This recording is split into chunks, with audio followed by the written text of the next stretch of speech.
eating to smoking cigarettes to alcohol or whatever. But I have to 86 this negativity. Yeah. And I have to put some positivity in my life. We back with another episode of Connected Podcast with John Rios. I am your host.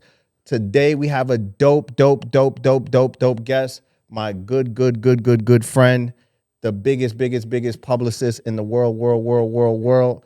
My girl, Chastity Cox of Chastity Cox PR. Chas, what's up, girl? Thank you for being here. So happy to finally have you, my soul sister. Love you so much. I love you too. What's going on, man? I don't know why. I'm still not used to you saying the biggest publicist in the world. Yeah. But I'm great. I'm happy to be here on your show, Connected with John Rios.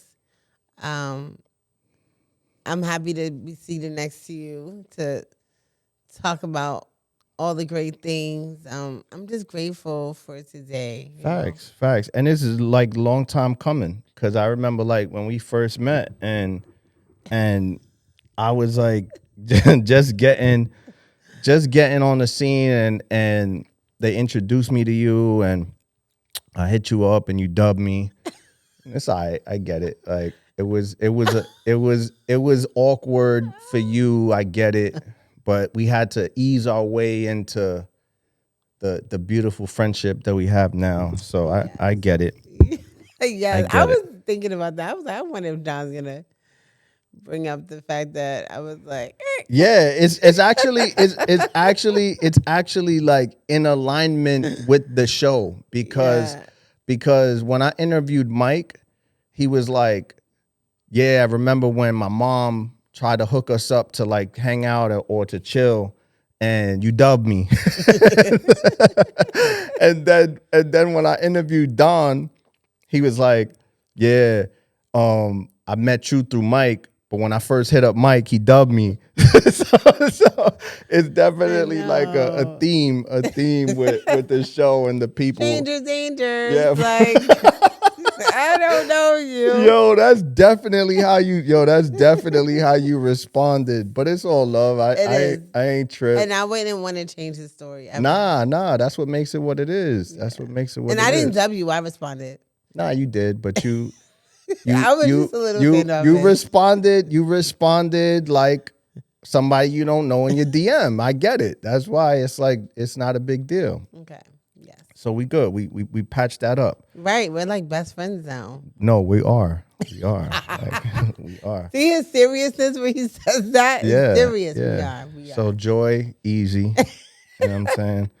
But anyway, so Brooklyn native. Brooklyn native. Brookdale Hospital, too. Yo, I ain't even know that. I worked there. What? Yeah, I worked there. How did you work in Brookdale? You from Buffalo. So for y'all that don't know, Chas lives in Brooklyn, but refers to anything past the Bronx as Buffalo. So me being in Yonkers is Buffalo, but yes, I lived in Buffalo. And you traveled all the way to Brooklyn. Yo, actually, keep it real, man.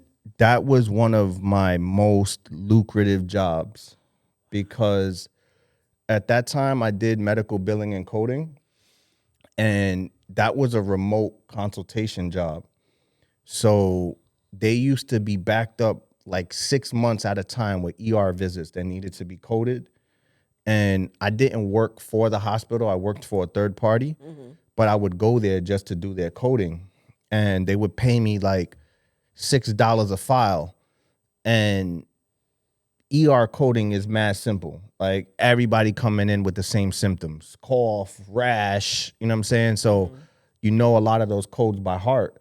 So I used to go in there and like in an 8-hour day, make like $4,000 or $5,000, like just from coding Brookdale stuff until it ran out. So I mean, it was fun while it lasted, but I rocked with that. But anyway, Brooklyn native, born in Brookdale. Yes, born in Brookdale. I gotta work on but yeah. So I was born in Brookdale, and I was 2 pounds 12 ounces. Get out of here. I was a preemie, and what's wild is that they told my mom that I wasn't gonna make it. What? Yep. And when it's so important. It's such a crazy story. But when I came home, Mm-hmm. my brother put me in his inside pocket No. and told my grandmother was like, "Where's my baby?" Yeah. And he was like, "We left at the hospital. She wasn't ready." And she was like, "No." She was upset. I can really see my grandmother's face right now. And yeah, he had me in his inside pocket. That's how small I was. Like a little pup. Little pup, like in the palm of your hand. They said in the palm of literally their hand. That's crazy. Mm-hmm. So always in Brooklyn growing up? Yeah, always in Brooklyn. You know, it's so funny because I hear a lot of stories of people moving around a lot. And like my mom just was not that person. We moved twice. I'm from Clinton Hills. We moved to Crown Heights one time. And then she always wanted to move into the co-ops. Like it was like literally we lived in the projects and my grandmother lived there and everything like that. But she wanted to move to the co-op. So we moved to Crown Heights to a bigger space because she wanted to move out of the projects. And then when they called her for the co-ops, we moved there. And I've been living there ever since. Fire. So, you know, as far as my stationary home, you know. So, and she still lives there to this day. And my grandmother lived down the hall from, she used to live down the hall from us, but now my aunt. So it's more like a family thing. It's kind of cool. That's super dope. I missed that actually. When we was growing up in the Bronx, we had that in our building. Even like my godmother that I call my aunt, whose mother I called my grandmother, was my neighbor from down. Like technically, she was my neighbor from down the hall, but we lived in a building that was so close knit like that. That everybody, you know, looked after each other's kids. It was like that real, and I feel like that's what's missing now. Like, you know, everybody's kind of like to themselves. Nobody really talking to each other. Definitely. But what I will say is that I feel like Brooklyn reminds me of a lot of the show The Chi. Have you ever seen The Chi? Yes, I have. I've seen a few episodes. I feel like, and maybe I'm wrong, I'm not from there, but the few times that I've been there and the people that I know from there, it gives me that homey feel vibe. Like everybody still know each other in the hood and yo, like 1000%. I saw an episode of The Chi and then they were having a big block party. Yeah, and I was just like, that is so Brooklyn. Yeah. Especially in the summertime. Especially my neighborhood. So I'm in Clinton Hills, borderline Bed-Stuy. Okay. Literally just like Biggie, right? Okay. Biggie's home like is 3 blocks away from me. And during the summer, there's a block party. It's like they rotate blocks, every block. Fire. You just know, you know, that there's gonna be a block party. Or a concert but it's definitely that Chi feeling, that Crooklyn feeling, like that's Brooklyn. Yeah, that's dope. I love being from Brooklyn. That's dope, yeah. Because when I was I've felt that every time. The few times I'm not in Brooklyn a lot, but the few times that I am, and I felt it this past weekend when I was shooting with my mans on the stoop, my bros. That was I was telling Ro and them, I was like, this is such a dope concept. Like the brownstone, sitting on the stoop, like while you're shooting live, people walking by, like dropping their 2 cents in what you're talking about. Like that was dope. So I love that Brooklyn feel. I wish that I could say the Bronx or where I grew up in the Bronx was like that, because it was very segmented. And like in my hoods, like if you was on this block, you ain't mess with that block, and you ain't mess with that block. And we had like a community center that was in the middle of everything. And we went there and it was like, you still was like, oh, that's dude from that block. Like we didn't mesh. So I see that Brooklyn. It was like segregated. Yeah. Brooklyn has that's fire. So high school, everything there too? Yo, high school in Brooklyn. Everything pre-college Brooklyn. High school in Brooklyn. I went to Brooklyn College Academy, which is Foxy went there. Little Kim went there. Like, Yo, fun fact, Foxy Brown is my favorite female artist of all time. she's so dope. She's the most underrated. Oh my gosh. Bar for bar. Yes. And sexy. She's a monster. I And wish sexy. Foxy was still doing her thing. Yeah, man. me too. I miss her She voice. is so fire. So I went to Brooklyn College Academy. We shifted to Brooklyn College campus like during 10th grade year. Mm-hmm. So that's how it was. We got the college experience, and it's in Flatbush. And high school was cool. I graduated high school at 16 years old. I did. And I went straight to college.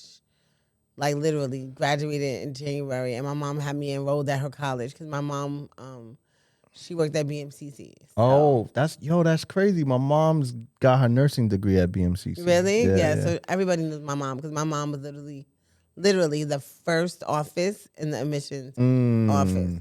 So before you even go inside, my mom is right there. Like, Mama love. So she had me enrolled. My mom didn't play with school and education. Yeah. So I was literally enrolled like before I even graduated high school. It was crazy. That's dope. So you went to BMCC for what, undergrad? So I only went to BMCC because I graduated in January. Okay. And I don't know that because I didn't go to college. So okay. This is like, so I break this graduated down in for me. January. I graduated in January, and then when it was time to go away to HBCU, which is where I went, Historically Black College and University, then I left. You know, Okay. so it was just my mom didn't. She was not with it. Idle time was not a thing for her. So she just wanted me to always be involved and busy. Yeah, she wanted to keep you busy. So that's why I went to BMCC. Yeah, she wanted to keep you busy. My mom tried it, didn't work out. Oh yeah. See, I was very. I had rebellious ways. Mm-hmm. For the most part, though, I knew if it was for my own good, Yeah. I'm gonna listen. Yeah. No, that's good. I mean, even if I knew it wasn't for my own good, I still did it. It's just like I was just wild. Okay. Yeah, I was wild. But so HBCU, which was Delaware State University. Delaware State. So I went to Delaware State University. Okay. By the time I got there, by the time I got to Delaware State University, I was 17. I think. I was either 16 or I can't remember. Okay. I think I was 16. I was still 16. Okay. I was still 16. And it was great. I met some of my lifelong friends there, like friends that I have now. My godson's mom, I met her there. And it was such a great experience. I can say that I probably was too young to be there. Yeah. Because I wasn't mature. Mm-hmm. I wasn't mature. I wasn't sure of myself. Yeah. I was a little radical. Like, I dyed my hair a lot. I cut my hair with mohawks. Like, I was that kind of kid. Yeah. You know? So it was adjusting. Okay. You know, it was my first time learning how to adjust. I did, though. You know, I did. I didn't do the best. But how was that, like, what was that adjustment like just in terms of the environment? Because you coming from Brooklyn to Delaware. It was like, crazy that has to be like a culture shock. Right. I mean, this is my first time ever. Yeah. Nobody told me that part in college. Like, I'm not saying that I thought everybody was going to be from Brooklyn. Yeah. Didn't think that. Yeah. I just didn't think that everybody was going to be from everywhere else. Yeah. You know, like, that's when I got friends from Connecticut, Philly, Atlanta, North Carolina, like Maryland. I'm like, what? So now these states are becoming people. And I'm like, it's a whole different kind of thing. Yeah. Especially Philly. Philly had my school on lock. It was a lot of people from Philly there? It was so many people from Philly. And the Young Guns and PD Crack was like always on my campus too.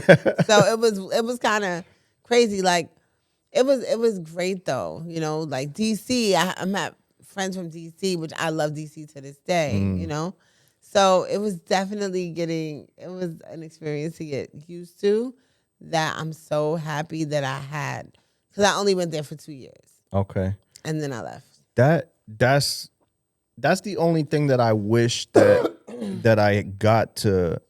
That's the only thing about college that I wish I had the opportunity. Even though I spent mad time on college campuses doing other shit, but Okay. yeah, like I slept in a whole lot of dorm rooms in colleges here in New York. But you know, I was interning.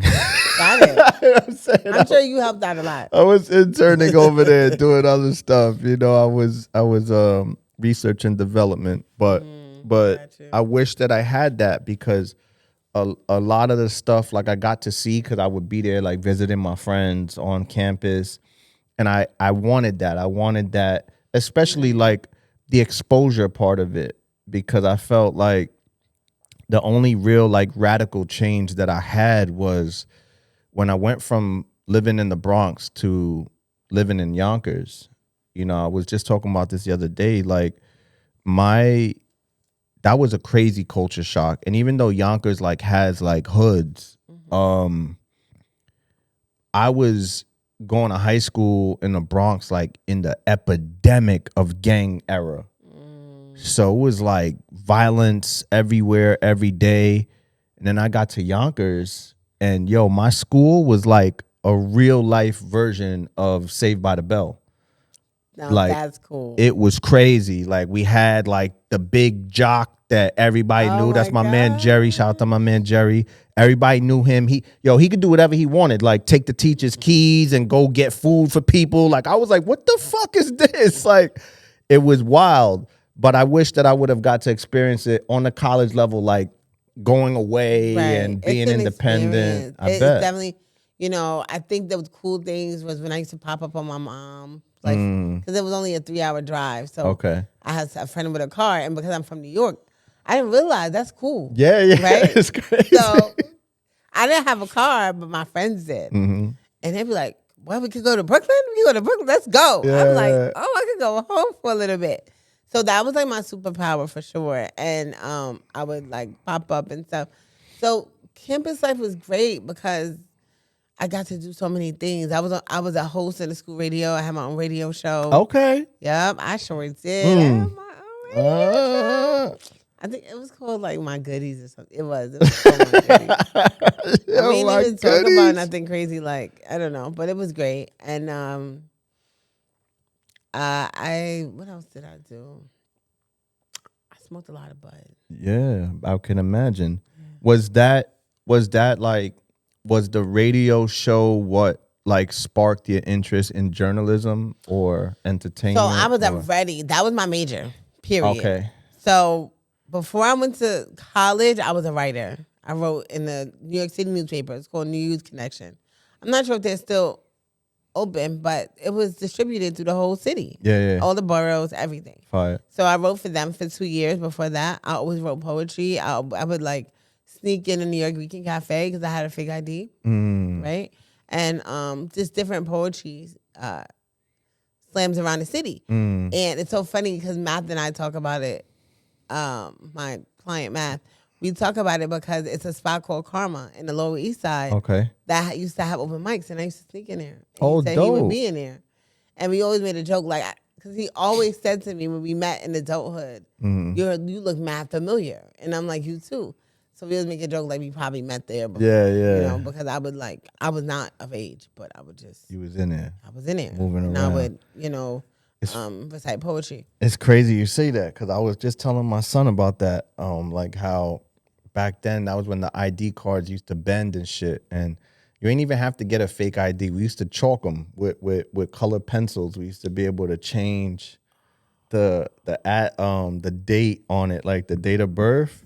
Yeah, like we had people that was like nice with it, and because mine was 83, it was easy to turn the 3 to a 0. so we smart. we was out here early, man, wilding. That's so funny. I remember the fake ID era. I would go to the Village. Mm-hmm. I had a spot. I was from Illinois. Yeah. Period. You was McLovin out here. Word. Illinois, Chicago, Illinois, Chastity Cox. Like, what up? That's what's up. So yeah. The time at Delaware State, you just did 2 years. I just did 2 years because after a while, it was just a lot, you know, to manage my studies. I didn't do terrible, but it was just too much freedom. Yeah. And and my parents was like, okay, It's over. that's it. You know what I mean? Like, you're not on a scholarship and we're paying. You wasted our money. Yeah, you're literally wasting money that we're paying. And I was cool with it. You know, I was like, all right, cool. I was sad at first. I had my fun. Yeah, I was sad at first, but honestly, I was ready. Like, I was ready to go because I was still young. And, you know, even though I was of age at that time, I was still younger than everybody else. And, yeah, I was ready. I remember the day, and I was ready to go. So did you come back to Brooklyn after that? I came back to Brooklyn, of course. Okay. I came back to Brooklyn. So I came back to Brooklyn and I started looking for a job. I'm like, I got some college. You know what I mean? Yeah. That should be enough. John, you know I was overqualified? Mm-hmm. Like what? Especially because you were younger, too.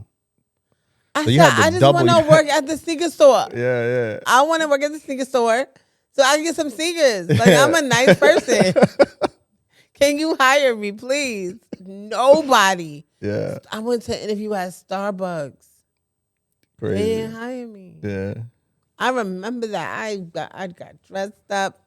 Damn. They said no. Yo, Starbucks, y'all did my girl dirty, They did man. me That's dirty, crazy. and I really wanted to because my sister worked there for a brief second. I used to always want to be like my older sister, and I love her. Shout out to Portia. And I was like, yo, they didn't hire me. Like, that's crazy. You wanted to be a barista? I wanted to be a barista. that's- I wanted to learn to make coffee. I felt like that was such a high pressure job. I used to look at it, I'd be like, nah, I'm not built for that. Cause that's like multitasking at another level. And I know my strengths and weaknesses, and I do not do well on that type of pressure. Like what? Chai, mocha, nah, I can't. And I think back then it was more steps. Yeah. Because I look at Starbucks workers now, and it's not. They don't look like it's that hard. Yeah, they simplified it. So They yeah, definitely simplified But it. so when that happened, idle time, Yeah. right? Like I was like, whatever. I can't find a job, so I was just doing my own thing. And my mom went on vacation, and I crashed her car. I'm gonna keep it just real simple, real G. I crashed her car. I needed my dad's help. My dad was like, what you gonna do? Because you're not doing nothing right now. Yeah. I said, whatever you need me to do, And he took me to the recruiting station. For what? Navy, Army, Air Force, downtown Brooklyn. So they had Navy, Army, Air Force, Marine, whatever. Yeah. I was like, bet, cool, Navy. Get me out of here in 2 weeks before mommy comes, please. So that's how I got into the military. And, it was my mom, which was crazier, is that my mom, she was sad. She cried. And then when I got into boot camp, she crashed the car on the same side. Oh, damn. Yeah, so it was God. Yeah. Yeah, I just didn't know it yet. So it's crazy. Our stories are similar but opposite. So my dad used to drink a lot, and I would use that to my advantage because he wouldn't remember where he would park the car. So in the morning when he would go to walk the dog, that's how he would find wherever he parked the car. Like he'd be walking the dog and be like, "Oh shit, this is where I parked it this time." So I knew that.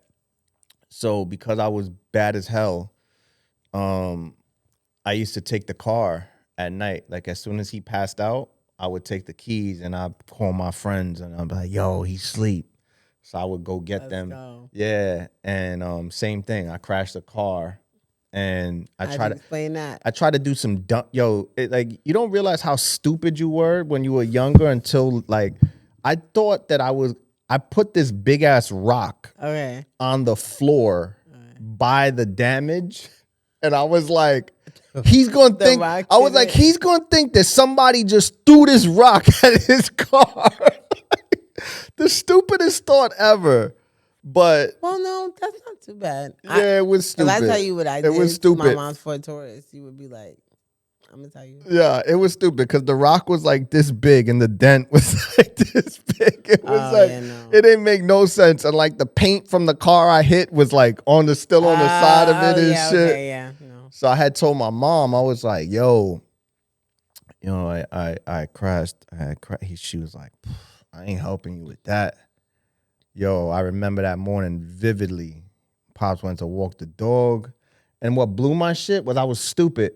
I left remember the tape deck that had the wire for you to plug in your CD player? I left that shit in the thing. So I was blown no matter what. He came back upstairs. He was like, and I already knew I was going to get my ass whooped, but my father called me John Joseph. He called me my full name. He came in the crib. He's like, John Joseph. I was like, so. Brace yourself. Yeah. But it was the opposite of your story. So you crashed the Taurus. Yeah, no. So that was another story. I was just going to tell you think that's silly? I crashed my mother's Ford Taurus before that. Well, I didn't crash it. Okay. I went over a pothole. Okay. And there was something broken, and I tried to put electric tape under the car. That's what I'm saying. Like, we be so stupid, and we think we know it all. Like just straight ignorance. Ignorance. And like you think you pulling a fast one on somebody. That was crazy. Electric tape is wild. Anyway, so yes, I crashed my mother's car. I went to the military. She crashed it in boot camp. She literally wrote me and said it. I was literally in my birthing. Like, really? So, yeah, I did that. That happened. And I'm so happy I did. Yeah? Yeah. What was that like? It wasn't the best experience. Yeah. It wasn't the best experience. Not really my glory days. I met really dope people. Mm-hmm. It just wasn't for me. It exposed me to so much stuff. I traveled, I saw so many things. Yeah. I experienced a lot of things. I really want to say that I grew up in the military. Quickly. Yeah, I had to figure it out. Mm-hmm. I went through a lot during that time. I did. I went through a lot of things and a lot of lessons that, that were hard Mm-hmm. because I wasn't really comfortable with myself. So when you're not comfortable with yourself, you make crazy decisions. Yeah. You make crazy decisions, irrational decisions. You may do things to yourself that you wouldn't do if you loved yourself. So even though I wouldn't change it, I wouldn't change going. Mm-hmm. If somebody told me, you got to love yourself before you go here, I would have did that. Okay.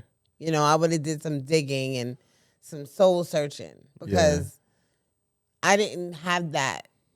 I didn't have that self-confidence. I didn't have that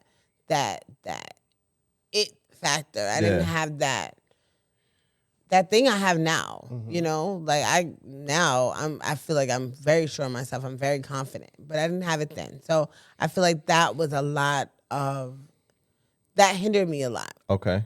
But again, I wouldn't change the experience because I wouldn't be here right now. Thanks. So Do you feel like that is where you developed your insane level of discipline? I mean, yes and no. Yeah, I say that because me and you joke about it all the time. But it is literally inspirational every single day. Yeah.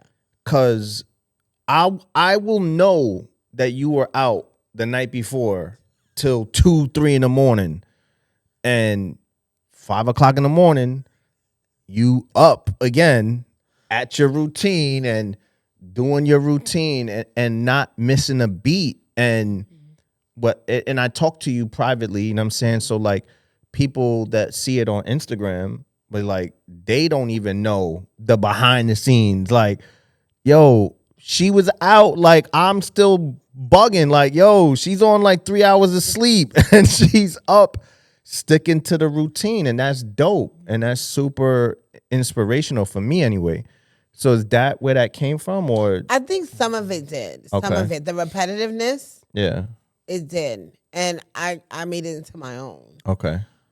I really feel like, though, it happened when I made my spiritual shifts. Mm. You know, I've always been spiritual. Yeah. Always been. You know, I love God. I've always been spiritual. But when I really tapped in 2.5 years ago, I made a decision. Like I said, in order for me to move to the next tier of my life, I have to really dig deep into myself. Yeah. I have to work on myself. I have to cut out anything bad I was doing, from eating to smoking cigarettes to alcohol or whatever. But I have to 86 this negativity. Yeah. And I have to put some positivity in my life. Okay. You know, whatever that looks like. So it started with working out. And I would go to the gym 2 times a day, all the time. And the magic. It started with the magic. My friend Marche, she put me on. My dad put me on years ago to The Secret. Mm-hmm. I wasn't ready though. I was like, he wrote a note in it and everything. And I was just like, what am I supposed to do? Yeah. Right? But my friend Shay, who I was actually rekindling with in California, Okay. she put me on to it. And I was like, all right, cool. I'm going to work out. I'm going to make sure I do this book. And I started because I wanted to hold myself accountable. Mm-hmm. I said, if I start at day 1, right? Yeah. And I show the whole world that I'm doing this, I got to keep showing up. Mm-hmm. You know, I can't not show up. Yeah. Because I don't want to hear nobody say, oh, da-da-da-da. So it was literally, at first, to hold myself accountable. Yeah. And then when we got to the affirmations part of the book, I was like, nah, this is dope. Like, I want to inspire other people because it's a great feeling to write it down. And then it's also like, I want to see how this unfolds. Mm-hmm. So that's how I started. And then my whole skin regimen came the same reason. I wanted to hold myself accountable, and I wanted to make sure I saw results because my skin was a mess. Yeah. So now we're 2.5 years later, and I'm just like, still doing it. Still going. Still going. Still It don't matter. going. Because I feel like I don't want to let myself down. Yo, listen, it's times where like I have rolled over in bed, like I woke up late, I'm kicking and screaming, like beating myself up, and I'll grab my phone, which I hate doing first thing in the morning, but I do, and I'll grab my phone and I'll be like, fucking Chas, like again, like she back to it, washing her face and doing her thing. And that's dope. But I would send you a meditation first. Yeah, before anything. for sure. Every day. But I feel like, again, that's something like behind the scenes that people wouldn't know, that you send those out to people. People wouldn't know that. But in the public, like what they seeing, that's the hard part. You know what I'm saying? That's the hard part because you could not send the meditation out to the group, and few people might notice, other people might not, but the Instagram check-in is like, yo, she don't miss it, and that's dope. That's dope. Thank you. So, coming out the Navy, come back home.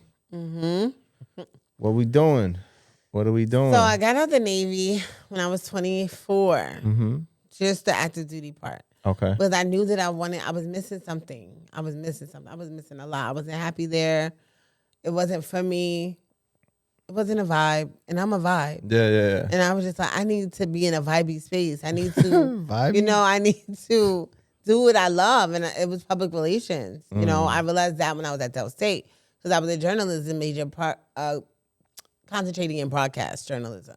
Okay. And then I took a course. And the cameras were way too hot. And I have a list. And I say, all of that stuff, right? So I'm thinking about all of that, all those things. I'm like, I don't want to do broadcast journalism anymore. I still want to write, though. So I took a public relations class, fell in love with it. So Now I'm moving forward. I have a friend who's working at Bad Boy, Whitney. Shout out to Whitney. I shout her out in every interview. Shout out to Whitney. Shout out to Whitney because she looked out, and she got me an internship at Bad Boy. So literally, I got out the Navy, and 2 weeks later, I'm going to 1710 Broadway to the Bad Boy Worldwide building. Hey, you know what I mean? Like ready. Yeah.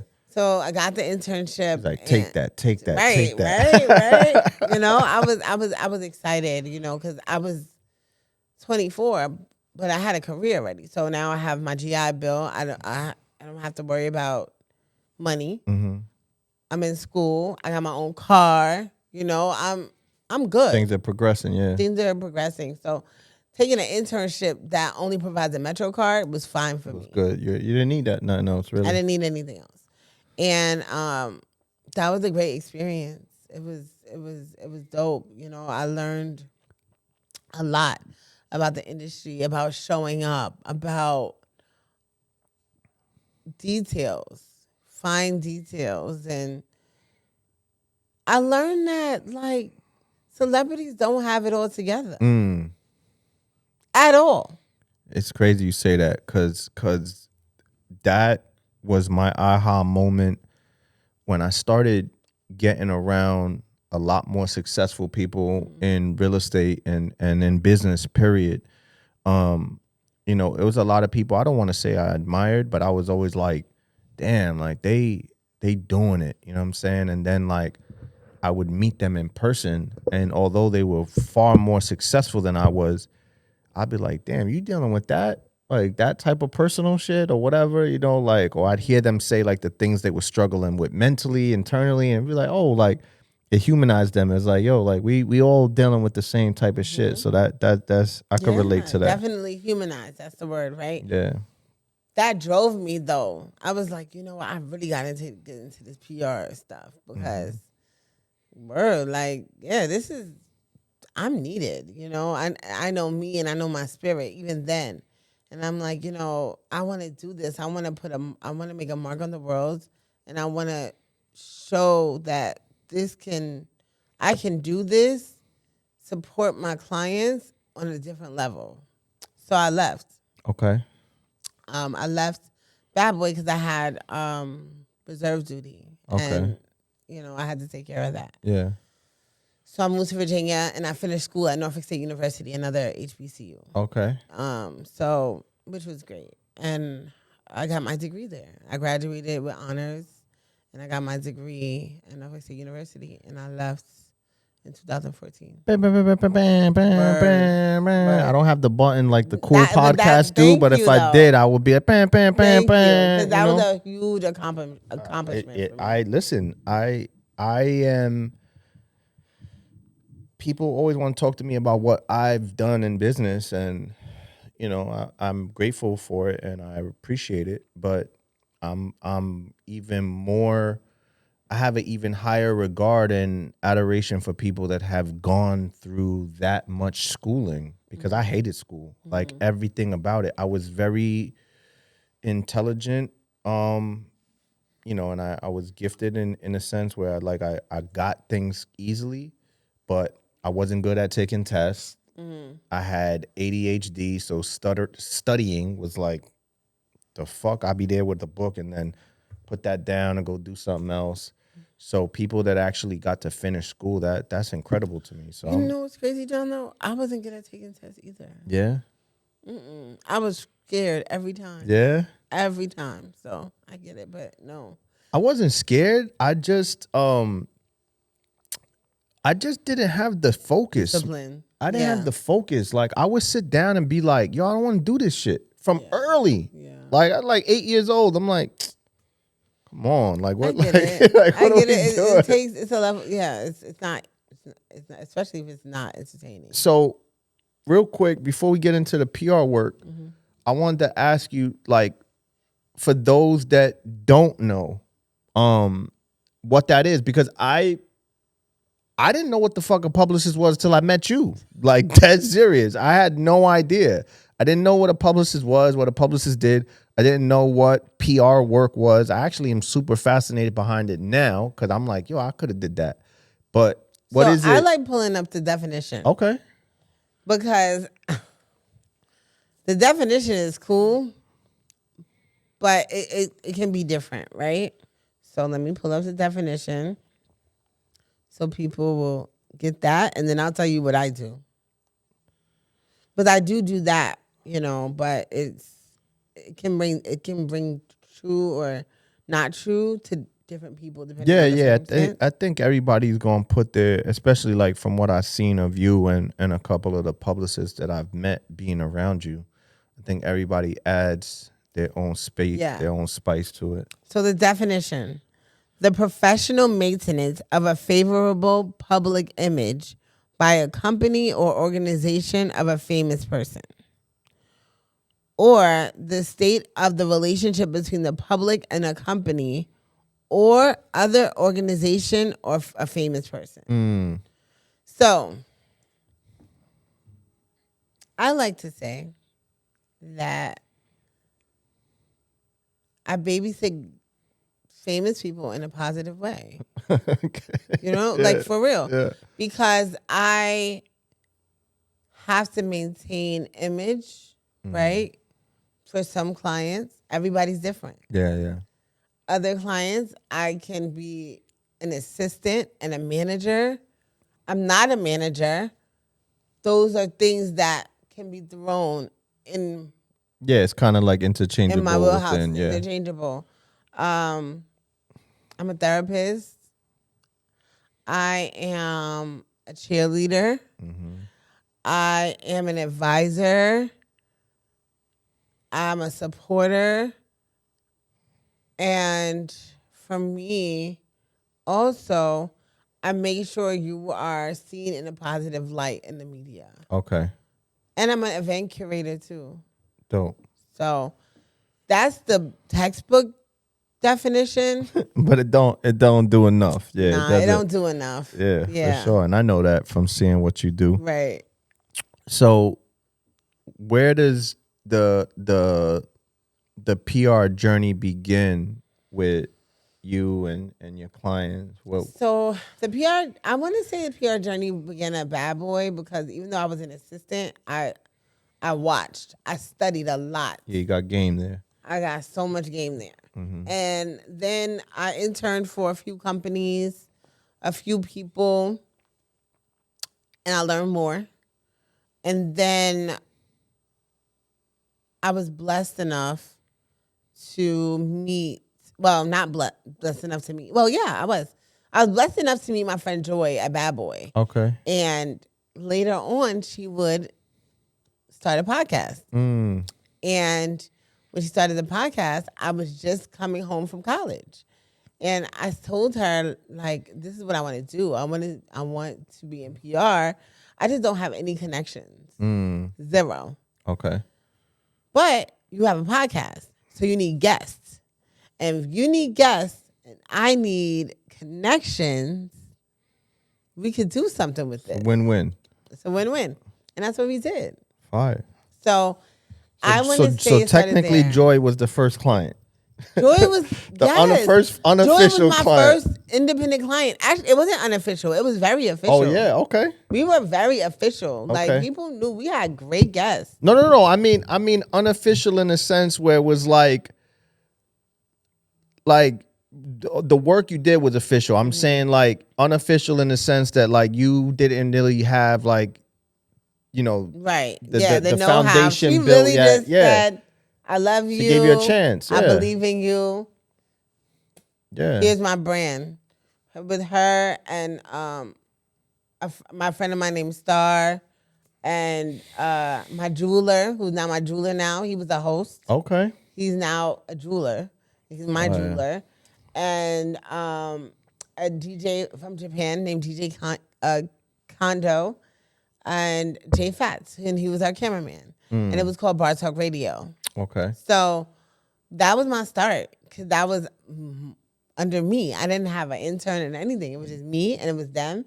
And Joy made sure I had Ubers and food and whatever I needed. and I would make sure they have access Okay. to wherever they needed. Yeah. So it was literally just me going in the street, meeting people, going to events, introducing myself on behalf of me. You know what I'm saying? Yeah. It wasn't on behalf of nobody else but me. So it gave me the confidence to show up for myself. And I would never, I can't even understand how much gain that was. Yeah. You know, it was like, yo, you got to show up for yourself.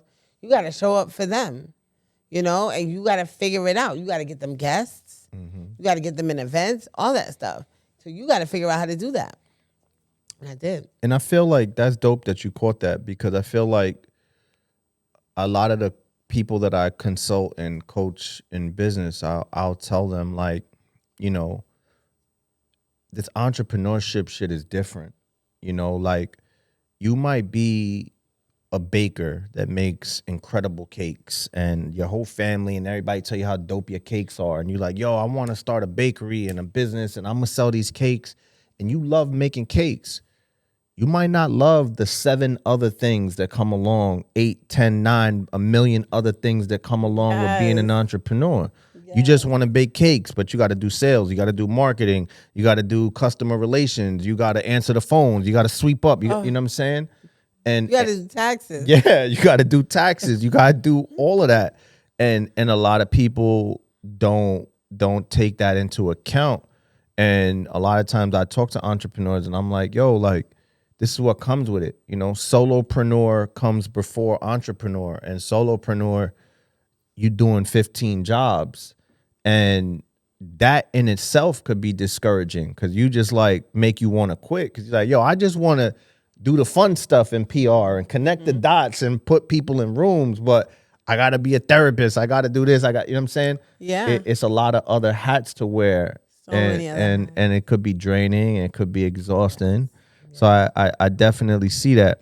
But you definitely have worked with quite a few people. Yes. And you know, you left the starter.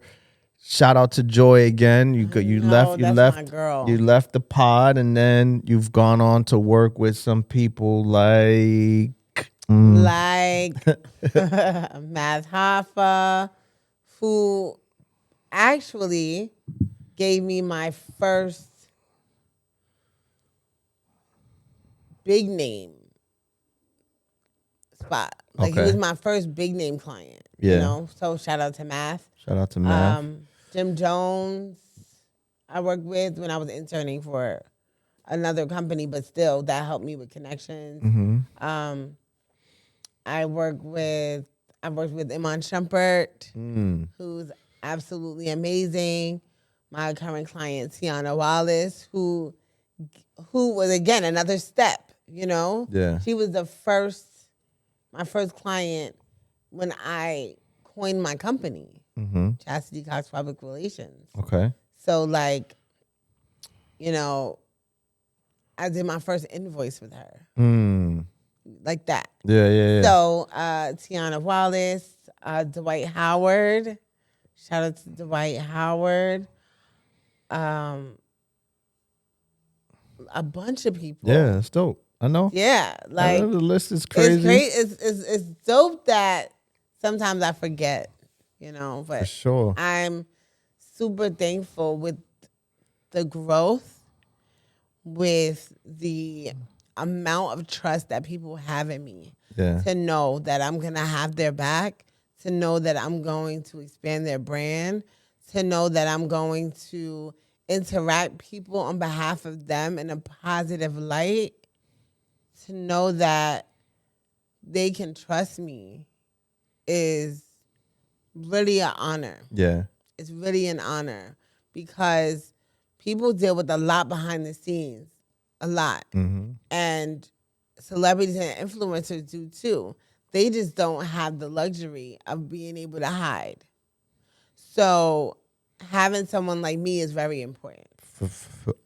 On all levels, as a friend, as a publicist, Yeah. that's huge, and I know that firsthand. So I know you got a lot in the works and a lot of things going on right now. Yes. And I know from from knowing you that I've heard it going on for months, the work and the work and the work on said projects. But what do we got going on that's about to So March 9th. March 9th? March That 9th. sounds like an important day. I know that date from You somewhere. know that date, March 9th. March 9th is the day, unfortunately, that Biggie passed away.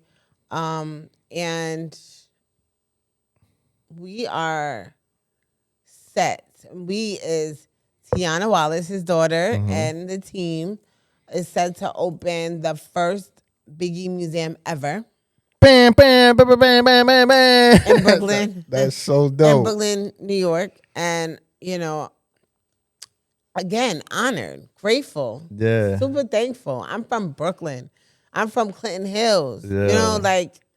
It's Biggie. Facts. And I get to work alongside with his daughter to open a museum in his name. I have goosebumps. It's like I've been working with her for 7+ years and I still get goosebumps.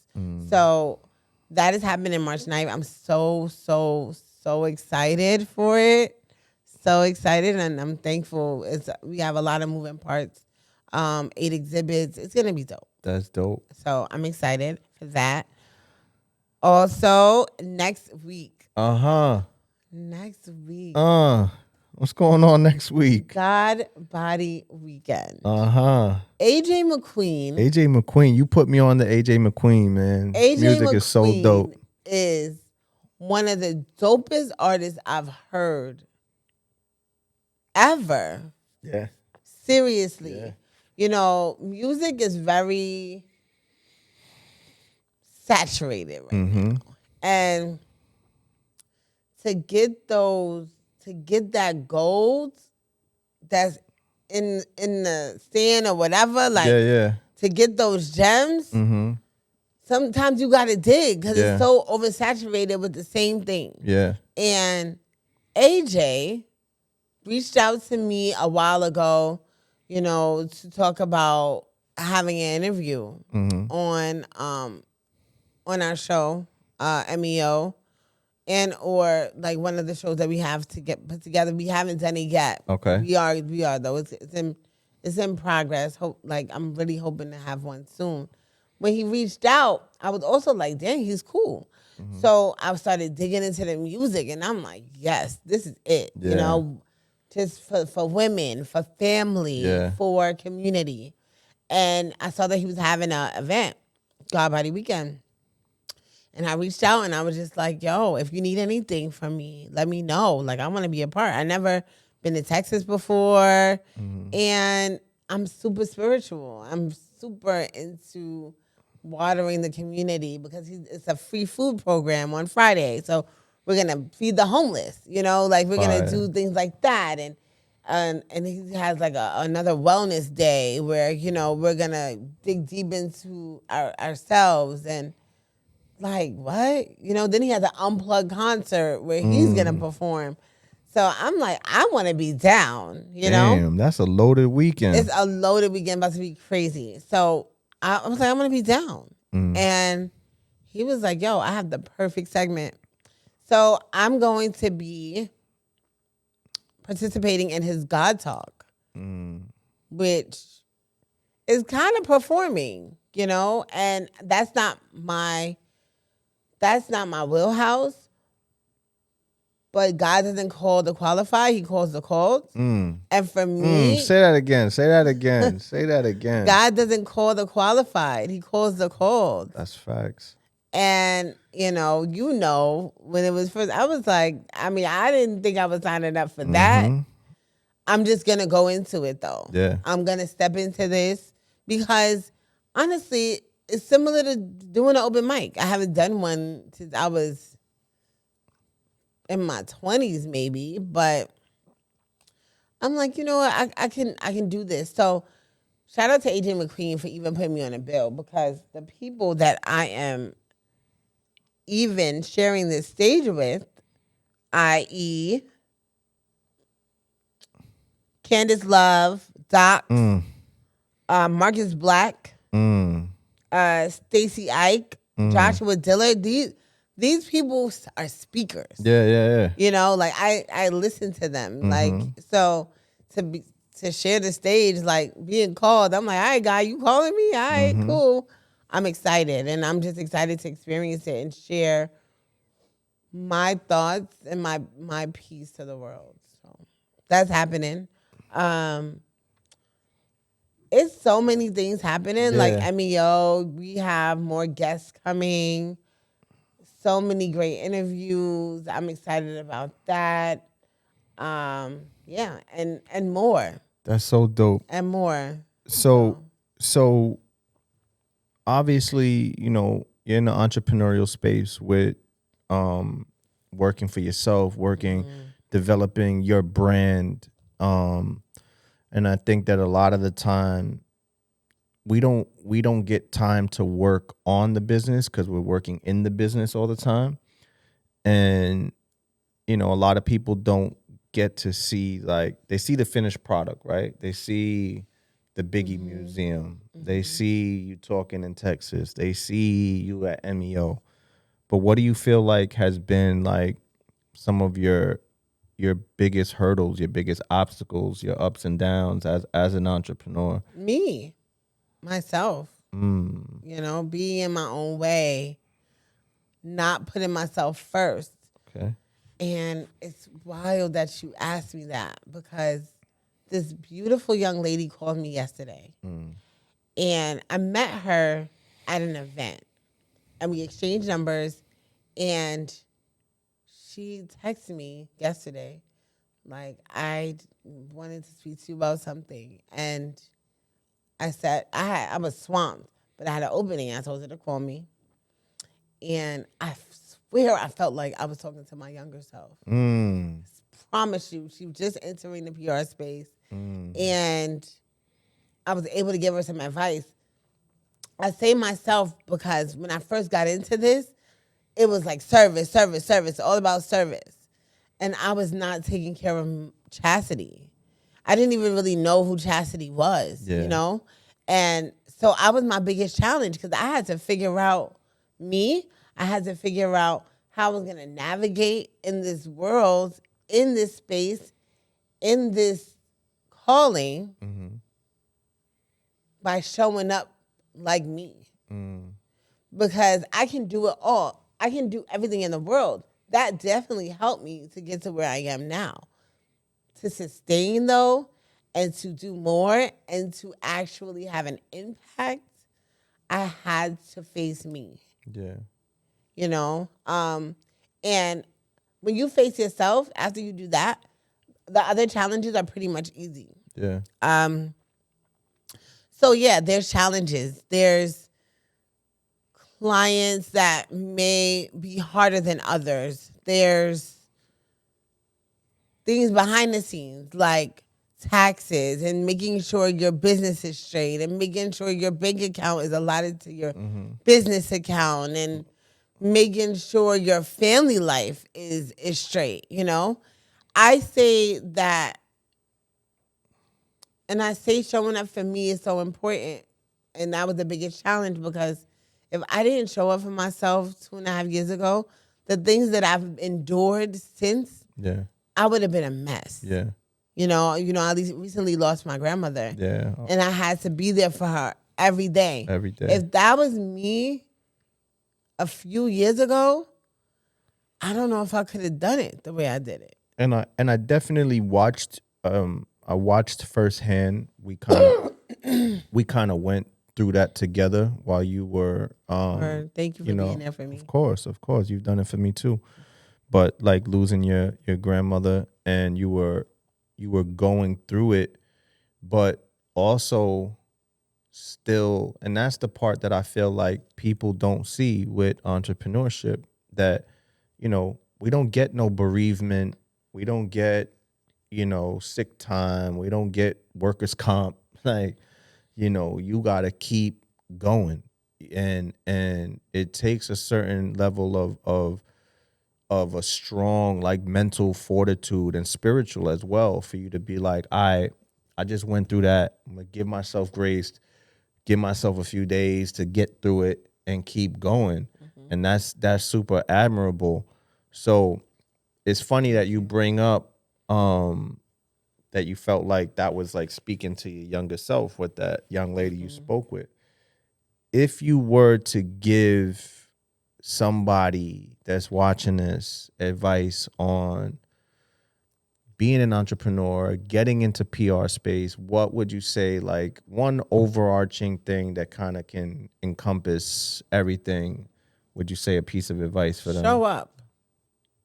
Show up. Show up and be proactive. Show up and be proactive. And I say show up for yourself though. Yeah. First. It's super important. All of this stuff is gonna be here. Yeah. Like this is what it is. It's entertainment, it's whatever. Whatever you're into. Entertainment, fashion, home goods, I don't know, whatever. Yeah. Right? It's gonna be here. But you have to show up for yourself. And you have to be proactive with the things that you want to do in life because nobody's gonna give you anything. So you got to make sure you're good because the challenges that you're going to face when you go out there, the challenges that you're going to face with your clients, the challenges you're going to face with other publicists, the challenges you're going to face with your friends, the challenges you're going to face with your family are things that you're not going to be able to turn off. Yeah. So you have to show up for yourself to make sure that you're good, to make sure that you're grounded, to make sure that you're mentally okay. Whether that is doing a me and waking up at 5 a.m. and making sure your mental is straight, making sure you work out, making sure you meditate, or somebody else being a late night person and talking to yourself at nighttime and figuring it out. You have to show up for yourself first because you are not going to be good for anybody else if you don't show up for yourself. We're all going to have our days, but showing up for yourself in the beginning is super, super, super important because you have to represent these big people, who have other issues. I will never say if it's bigger than yours, it's not, but they have other issues. But it's your job to figure out how to make their life easier. Yeah. So if you got to figure out how to make other people's lives easier, you have to make sure that your life is as easy as it can be. Even in the challenging times, you got to figure it out. Dope. I love that. Yeah. Tell the people where to find you. How Find to get me in touch with you. At Chastity Cox PR. I was supposed to change my Instagram handle at the beginning of the year. I just haven't done it. It's all good. It hasn't happened for a reason. So at Chastity Cox PR on Instagram. And is at CCPR on Twitter. Okay. I'm talking over this mic. I hope it's okay. Yeah, okay. You good. Yeah, and just hit me, DM me, whatever. Like I'm cool. I'm just open. don't be strange. Don't be a don't weirdo. Be strange like John was. Because she will dub you. I promise you, she will dub you. I did not dub you. I just gave you. She responded professionally. So if you coming at her for some business, she gonna handle it professionally. Yes. But Chaz, man, I just wanna. I'm so grateful we had this opportunity to talk. Me too. I'm so grateful I got to. A big part of what my podcast is about is God has always every time I say it makes my God has always blessed me with all of the resources that I need, like to be a high school dropout and have done what I've done. It's only because of God's grace. It's only because of God's mercy. And it's always been that, I needed to get into a building. He showed me who would get me in there. And he would always connect me with people and just always constantly getting me the right people at the right time. And you've definitely been one of those people in professionally, personally. And I'm super grateful for you. And I always want to use this platform, to showcase the dope ass people that I've been able to connect with in my life. Yo, I'm super honored to be on your podcast. I mean, I think it's amazing. I think your set is beautiful. And also, for real, though, I admire you. The same way you feel about me, I feel about you. I look up to you, you know? Like, you've done so much. Appreciate it. And, like, just the things. And to hear your story and to know what you've been through. Yeah. It's like, yeah, we good over here. We're on the right track, you know? Thank you, God, you know, for aligning people that are amazing in my life. So, same here. I got you. Yo, for real. Well, thank you very much. Yo, go check my girl out, Chastity Cox PR on Instagram. Yes. Follow. Yo, you need inspiration. You need discipline. You need motivation. Go check her stories out. She's on it every day. She's a dope individual. Chaz, thank you so much, my girl. Welcome. Thank love you much. I love you too. I need 100 hundreds for the quotes. Yeah. Money out the nose. We ain't even have to touch the money out the clothes. Yeah. This time around, I'm coming at the dose. Feel like volunteer firefighters running to the smoke. Heard what they said, this wasn't what they wrote. Heard that.